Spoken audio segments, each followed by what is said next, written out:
Now, Lake of the Ozarks News Update. Stories, events, activities, and entertainment information of interest in and around the lake area. I'm Ashley Kyle. And I'm Bob Spicer. And this is your Lake News Update brought to you by Lake TV and LakeExpo.com. A beautiful weekend at the lake gave out-of-towners and locals plenty to do outdoors. Country roads rumbled with the sounds of motorcycles for Bike Fest. The event featured a festival near the Dam Bait Shop below Bagnell Dam, complete with dirt bike jumping. A passport poker run-through rolled through the entire lake area, and the Lake Ozarks Strip came alive with biker activity. A parade down Main Street and classic carnival activities filled the fairgrounds in Laurie for the 44th annual Hillbilly Fair. JJ's at the Copper Pot won the contest for Best Parade Float. The family-friendly fair crowned a Hillbilly King and Queen, offered an array of local vendors and carnival rides for the kids, and featured, of course, the famous duck races.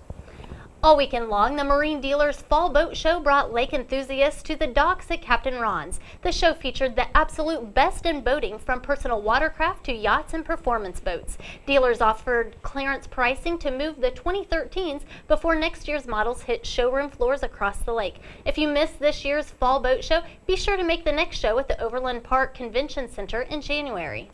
A group of citizens showed up at the Camdenton Board of Aldermen meeting last week, asking for the board's help with what they called a really bad problem.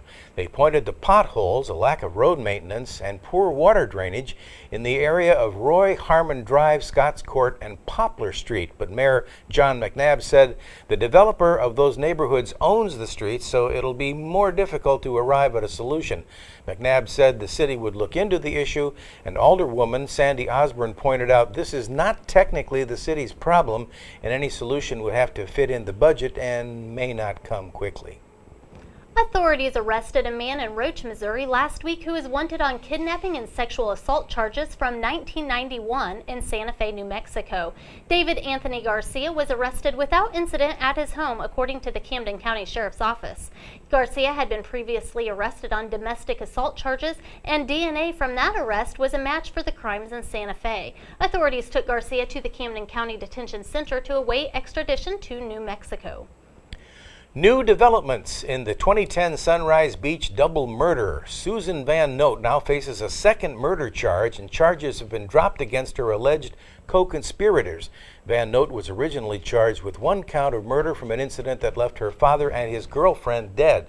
Prosecutors claimed Van Note had forged her father's power of attorney before she pulled the plug on him at University Hospital. Now, cell phone records have allegedly placed Van Note near her father's lake home on the night of the attack. According to court documents, further analysis of Van Note's computer files have revealed the power of attorney Van Note allegedly forged was created just days before the attack.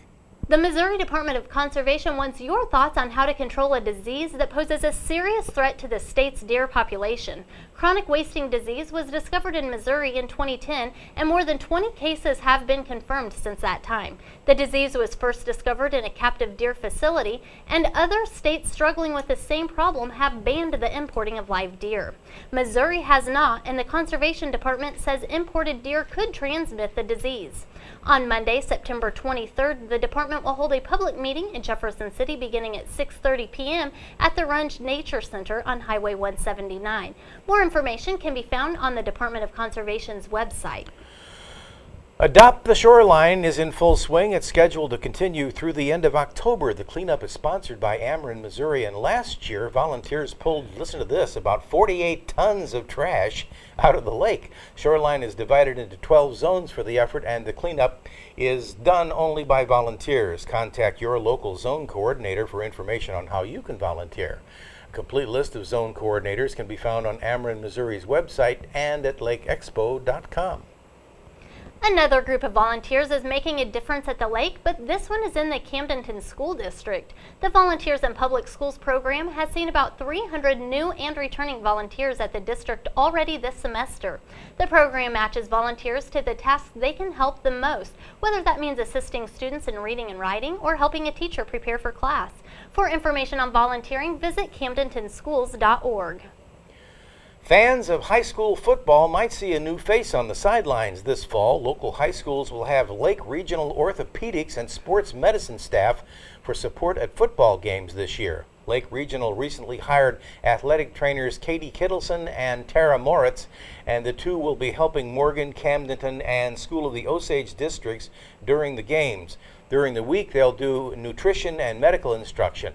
Lake Regional also has a black and blue clinic, aptly named, that caters especially to athletes who come away from a Friday night game a little worse for the wear.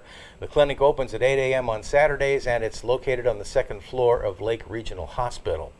The ever-popular Lake of the Ozarks Air Show will feature air show acts and activities for the kids all day on Saturday. Parking for the air show is free at Camdenton schools, and a shuttle will run from 8 a.m. to 5 p.m. Visit lakeoftheozarksairshow.com for more details.